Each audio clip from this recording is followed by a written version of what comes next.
Welcome to another 7D System video. I'm the DMG, and we are continuing our Narratives in RPG video series with Life, the third in the Outcome Act.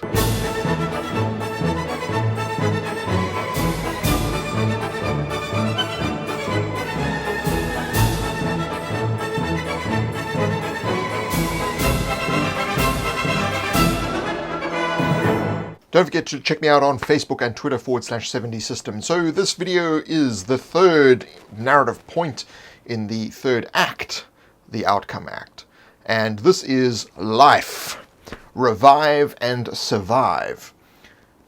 So against all odds, the characters make it back to where they need to end up.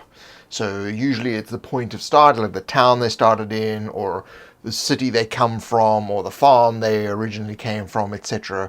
Wherever the narrative hook started, generally that's where they end up back, but they don't necessarily need to be there. It's just the end point. So they should have been saved by their own skill, the arrival of the cavalry, and you can also use what is called Deus Ex Machina. So we'll do a video on that much later on what Deus Ex Machina is, but essentially it's saved by something external to themselves. This point is where that is the most appropriate.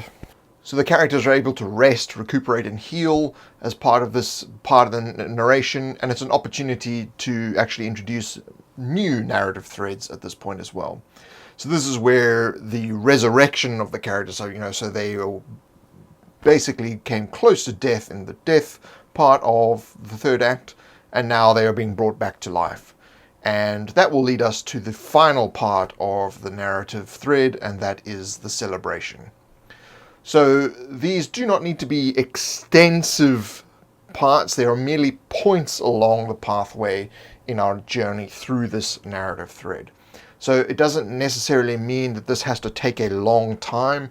It can be very quick. Can be a quick rest or something that happens at the end. So you can get through some of these narrative points very, very quickly. So don't think that you have to write this big spiel, for this sort of part of the narrative. It's just a way of structuring the flow of the story to get you from point A to point B with a struggle.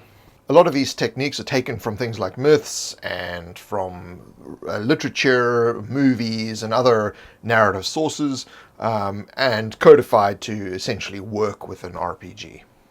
So if you'd like to support these videos, please check out patreon.com/7D System. And if you liked this one, click the like button.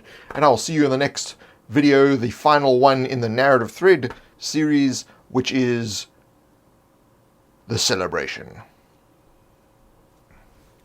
After that, we'll talk about multiple narrative threads and meta-narrative, and then continue on with various other aspects of storytelling in RPGs. So I'll see you in the next one.